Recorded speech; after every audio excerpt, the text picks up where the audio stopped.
তোমরা কে কে জিওল মাছ খেতে পছন্দ করো বলো তো? আমার কিন্তু যে কোনো জিওল মাছ খেতে ভীষণ ভালো লাগে, সেটা মাগুর মাছ হোক কিংবা কই মাছ হোক কিংবা শিঙি মাছ। তবে আজ তোমাদের মাগুর মাছ নয়, শোল মাছের একটা রেসিপি তোমাদের দেখাবো। আমি মানসী মাকে নিয়ে চলে এসেছি আবারও একটা নতুন রেসিপি নিয়ে। তো শোল মাছটা আগেই তোমাকে কাটা দেখিয়েছি, বাবা কীভাবে শোল মাছটাকে পরিষ্কার করে কাটলো। এরপর মায়ের রান্না করার পালা।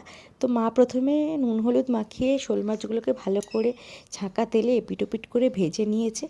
ভেজে তারপরে ওই তেলেই বড়িগুলোকেও আলাদা করে ভেজে নিয়েছে। তারপরে কেটে রাখা আলুগুলোকেও ভালো করে ভেজে নুন হলুদ দিয়ে আলাদা পাত্রে তুলে রেখেছে। তারপর ওই তেলে আরেকটু তেল দিয়ে গোটা জিরে তেজপাতা দিয়ে পেঁয়াজ কুচিগুলো ওর মধ্যে দিয়ে দিয়েছে। তারপর একটু নেড়ে চেড়ে বেটে রাখা রসুন আর বেটে রাখা আদাটাও ওর ভেতরে দিয়ে দিয়েছে। দিয়ে এপিটোপিট করে ভালো করে নেড়ে একটু ধনে গুঁড়ো দিয়েছে, একটু লঙ্কার গুঁড়ো, একটু হলুদ গুঁড়ো এবং স্বাদ মতো নুন দিয়ে ভালো করে কষিয়ে ভেজে রাখা যে আলুগুলো ছিল সেই আলুগুলো ঢেলে দিয়েছে।